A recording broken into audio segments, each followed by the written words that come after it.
Now, Cedar Point really is a place like no other, and to have the best day ever at this park, you need to plan. Otherwise, you could easily end up not having the best day. That's why today I'm creating the ultimate guide to Cedar Point in 2022. Now sit back, relax, and enjoy this completely unbiased guide to having the best day ever. Now, if you're going to Cedar Point, you gotta make sure you do it right, which means you have to stay in Hotel Breakers. Once you wake up at Hotel Breakers, you want to make a beeline for the Magnum Gate. You have to start at the Magnum Gate. It is imperative you start there. You want to get there at least 2 hours before park open.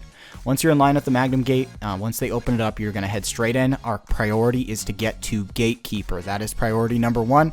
If Magnum is open early, go for it, go ride. Otherwise, you're going to want to get to Gatekeeper. You need that first ride of the day. The line gets very long.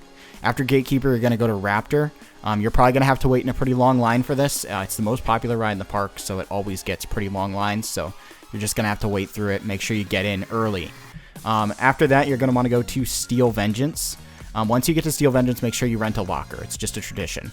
Then go to Steel Vengeance's entrance, and you'll notice that the line is too long. So you'll probably want to go to Maverick. Go check Maverick. Line's probably also too long.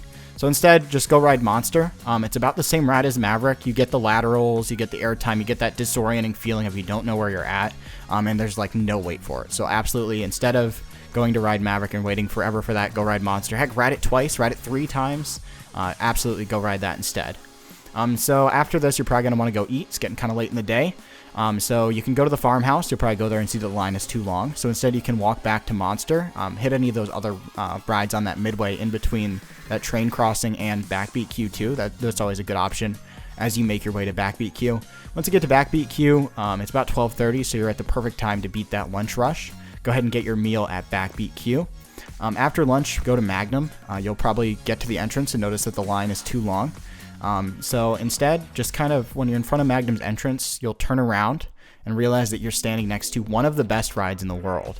You'll look in awe at how amazing this ride looks. You simply will not be able to resist. So you'll go ahead and get in line for Pipe Scream. Once in line for Pipe Scream, it probably starts raining. And if that happens, go ahead and get in line for Slingshot. If you're a single rider, find someone on the midway and pay for their ticket so that you guys can ride together.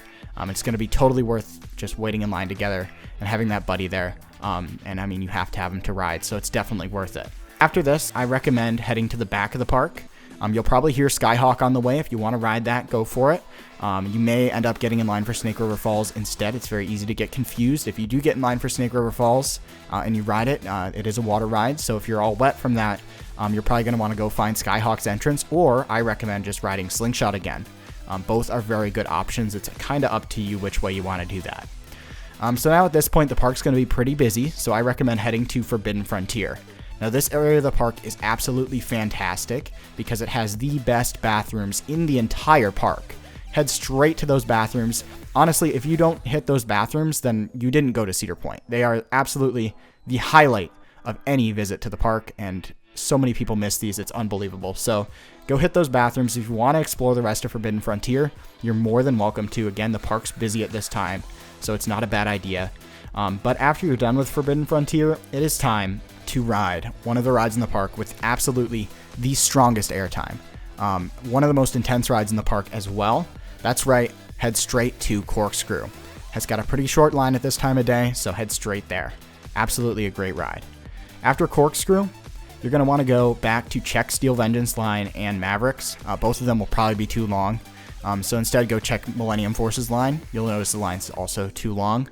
So then you can ride Rougarou or Iron Dragon. You could also head back to Slingshot, Monster, Lake Erie Eagles, Pipe Scream. All those are always a good bet at any time of the day. So definitely go check those out if you need a ride to ride. Now, towards the end of the night, the park does get busier. This is a pretty well-known fact. So unless you want to just ride Lake Erie Eagles, Monster, Slingshot, or Pipe Scream, I recommend heading out for the day. Before you leave the town, though, be sure to take in a lot of the sights and sounds of Sandusky, and also as you drive off the causeway, be sure to wave to the jail.